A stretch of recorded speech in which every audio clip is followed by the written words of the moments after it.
อยใบเดียวเพื่อครอบครัวกูยอมตายถึงได้แค่เพชรเม็ดเดียวล้มกี่ครั้งเจ็บกี่หนกูจะทน18 ฝน 18 ไฟบอดและไม่แต่หัวใจกูไม่พ่ายถุยไว้อุปสรรคที่หาโถมมีแค่มือเปล่ากูพร้อมจะกำหมัดสนามรบต้องนอนตายบนเปรย์ไม่ร่างกายต้องต่อสู้แบบทุลักทุเลรอยรีบบอบช้ำทุกครั้งบอกตัวเองยังหายใจต้องสู้ไปเพื่อครอบครัวมึงเองใจแกล้งพอไหมเหนื่อยเท่าไรสู้ไปตายไปเกิดเป็นคนหนึ่งชีวิตสร้างชีวิตคนข้างหลังทุกชีวิตออกผจญกับชีวิตลุยขวางน้ำทั้งชีวิตโชคชะตาพาชีวิตให้ต้องเจอไว้ชีวิตเพลงนี้มึงฟังไว้ใช้มันสู้ชีวิตเป็นคนหนึ่งชีวิตสร้างชีวิตคนข้างหลังทุกชีวิตออกผจญกับชีวิตลุยขวางน้ำทั้งชีวิตโชคชะตาพาชีวิตให้ต้องเจอไว้ชีวิต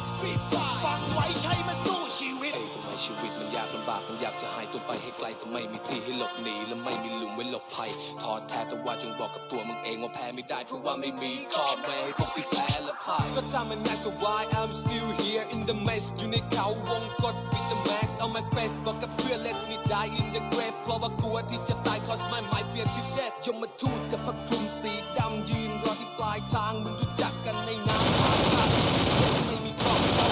ต้องกำลังรา11เมาฟันออกกระสุนนัด17จัด18หรือ17มึงงัดกันมาให้ครบถ้าใจมึงไม่เด็ดเดี่ยวก็เชิญญาติมารับศพไม่มีหมู่ไม่มีสาวไม่ไว้หน้าไม่ยับยศกูพร้อมน้องเลือดเพราะนี่มันคือสมรภูมิรอบข้างหลังคือภาระข้างหน้าคือปัญหากูถอยไม่ได้แต่ถ้าไม่สู้มึงก็อายหมาอุปสรรคมันเกินทนจะหลอมคนให้ทนทานกระสุนที่กูหลอกจะรอยิงมึงที่ปลายทางงานที่มึงทำมันไม่ต่างจากสงครามมีรอบยิงมีรอบกัดมีหักหลังกันทุกวงการฆ่าน้องฆ่านายเพื่อตายยังฆ่ากันมึงจะกลัวอะไรเอาความสำเร็จมึงไปฆ่ามัน You are in control of your destiny จงกำหนดโชคชะตาของมึงในเกมวันนี้ Only you can make your dream come true ต่อสู้เพื่อสานฝันต้องมีสักวันมึงเชื่อกูแกล้งพอไหมเหนื่อยเท่าไรสู้ไปเป็นตายไปเกิดเป็นคนหนึ่งชีวิตสร้างชีวิตคนข้างหลังทุกชีวิตออกผจญกับชีวิตลุยขวางน้ำทั้งชีวิตโชคชะตาพาชีวิตให้ต้องเจอด้วยชีวิตเพลงนี้มึงฟังไว้ใช้มันสู้เกิดเป็นคนหนึ่งชีวิตสร้างชีวิตคนข้างหลังทุกชีวิตออกผจญกับชีวิตลุยขวางน้ำทั้งชีวิตโชคชะตาพาชีวิตให้ต้องเจอไว้ชีวิตฟังไว้ใช้มันสู้ชีวิตเมื่อเกิดมาแล้วมึงจงเล่นเกมชีวิตให้มันจบจนกว่าจะตายฟรีไฟร์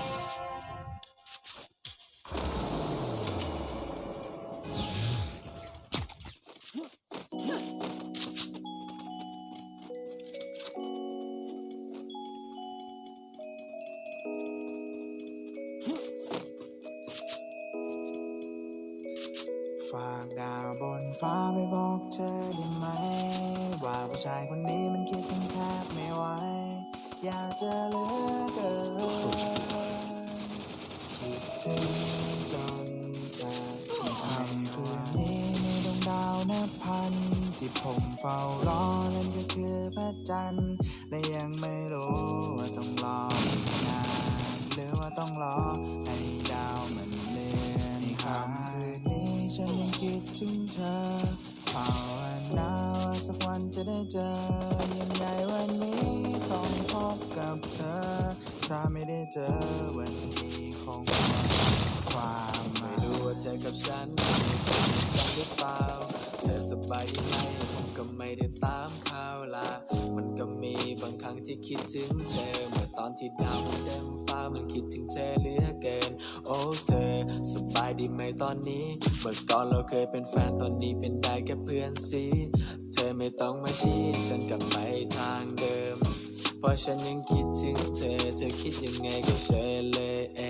แม่งโคตรคิดถึงเธอเลยฝากไว้ในบทเพลงถ้าเธอได้ฟังเพลงนี้เธอจะรู้สึกเหมือนเองผมยังรออยู่ที่เดิมแม้วันเวลามันจะเดินแม่โคตรคิดถึงเธอเหลือเกินผมเองก็คงต้องไปเติมมีดวงดาวนับพันที่ผมเฝ้ารอนั่นก็คือพระจันทร์และยังไม่รู้ว่าต้องรออีกนานหรือว่าต้องรอ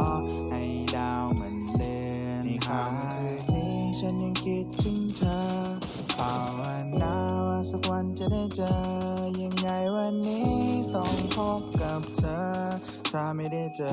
วันนี้คงหมดความและเริ่มต้นในคำว่ารักจบลงในคำว่าลาตัวผมยังไม่ได้พักยังรอแม่นางกลับมาไม่ใช่ไม่รอ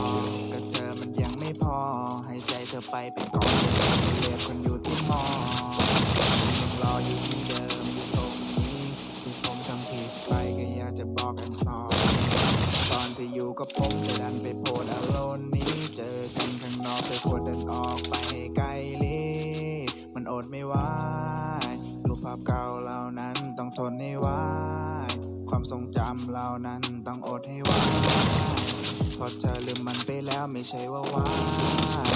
แต่ต้องวางไม่เป็น ถ้าเธอเริ่มเหนื่อยเดินเข้ามาก่อนตัวผมก็เตรียมพร้อมจะปลอบแม้ว่าวันนั้นเธอจะเป็นคนปล่อยให้ฉันหายไปแบบที่เธอเคยบอกแต่ก็ภาพตรงระเบียงที่เราเคยอยู่และมีดาวเป็นเพื่อนทุกคืนในห้องที่มันเงียบสงบมันยังเฝ้ารอวันที่เธอกลับคืนและก็ยังรอคอยอยู่ตรงที่เดิมตรงนี้กับหัวใจที่เย็นกลับมาเล่าเรื่องราวของเธอที่เจอในห้องแชทเก่าๆของเราที่เคยแม้ว่าภาพวันวางคอยวนเวียนในคืนที่มีสองเราค่ำคืนที่ต้องอยู่คนเดียวบรรยากาศรอบตัวก็เหลือเพียงแสงดาวถ้ามีอีกครั้งจะไม่ปล่อยเธอไปแต่ตอนนี้เธอเริ่มไกลเกินใจเหลือแค่ภาพเราสองที่เคยนอนทับกันไม่ค่อยทรมานแต่ไม่อาจกลับไปจะดึงจะยื้อจะฉุดเธอไว้แล้วตอนนี้เธอมีความสุขดีไหมผมผิดเองที่ดูแลไม่ได้เพิ่งมารู้สึกตัวตอนที่มันเริ่มหายไป คืนนี้มีดวงดาวนับพันที่ผมเฝ้ารอนั่นก็คือพระจันทร์และยังไม่รู้ว่าต้องรออีกนานหรือว่าต้องรอให้ดาวมันเลือนในค่ำคืนนี้ฉันยังคิดถึงเธอภาวนาว่าสักวันจะได้เจอยังไงวันนี้ต้องพบกับเธอถ้าไม่ได้เจอวันนี้คงหมดความหมา